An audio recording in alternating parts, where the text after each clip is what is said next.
আজকের রেসিপি টক মিষ্টি ঝাল স্বাদের বেশ মজার আচারি বেগুনের ঝটপট রান্না করে ফেলার মতো মজার একটি রেসিপি। মাঝারি সাইজের 4-5টা বেগুন ঠিক এভাবে কেটে ধুয়ে রেখেছিলাম। বেগুনগুলো একটা মিক্সিং বোলে নিয়ে নিচ্ছি।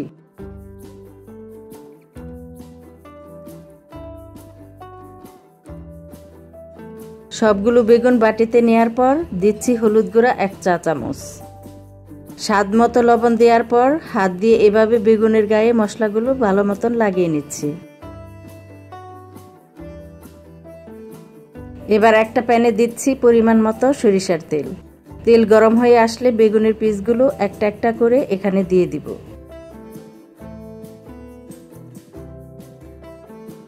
চুলার আঁচ মিডিয়ামে রেখে এক পাশে ভালো মতন ভেজে নেবেন। এক পাশে একটু ভাজা হয়ে আসলে অন্য পাশে উল্টিয়ে দিবেন। তারপর 2 থেকে 3 মিনিট আবার ভাজবেন।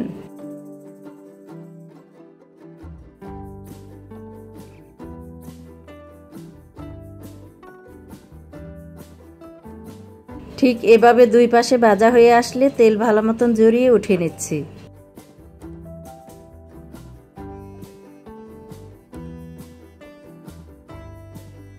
আবার সামান্য সরিষার তেল দিয়ে দিচ্ছি শুকনা মরিচ, 1 চা চামচ থেতলানো রসুন।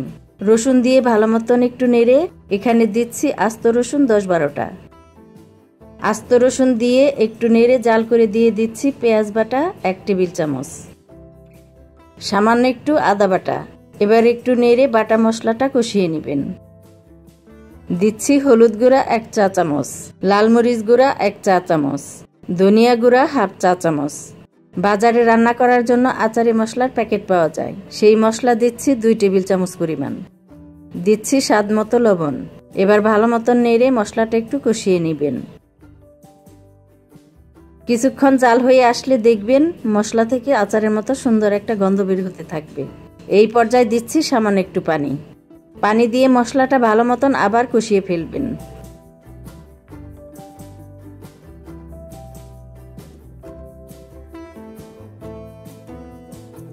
ভালো মতন কষানো হয়ে গেলে দিচ্ছি 1 চা চামচ চিনি।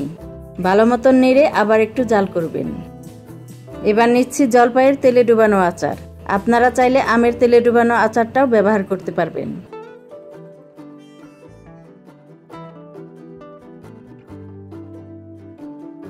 আচারটা মশলায় দিয়ে ভালো মতন নেড়ে 2 মিনিট একটু জাল করে নেবেন।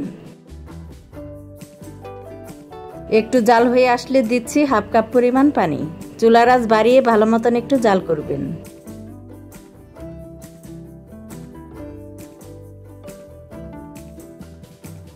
ভালো মতন জাল হয়ে আসলে দিয়ে দিচ্ছি ভেজে রাখা বেগুনগুলো। এবার খুব সাবধানে বেগুনগুলো নেড়ে জাল করে নেবেন 5 থেকে 6 মিনিটের মতন।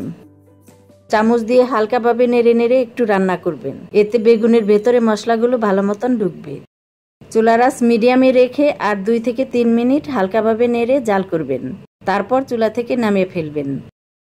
বাহিরে যখন বেশ গরম পড়ে তখন কিন্তু বেশি সময় নিয়ে রান্না করতে ইচ্ছা হয় না। সেই সময় ঝটপট মজার কিছু রান্না করতে চাইলে বেগুনের রেসিপিটা বানাতে পারেন।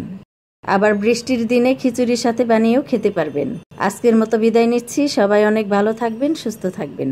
আল্লাহ হাফেজ।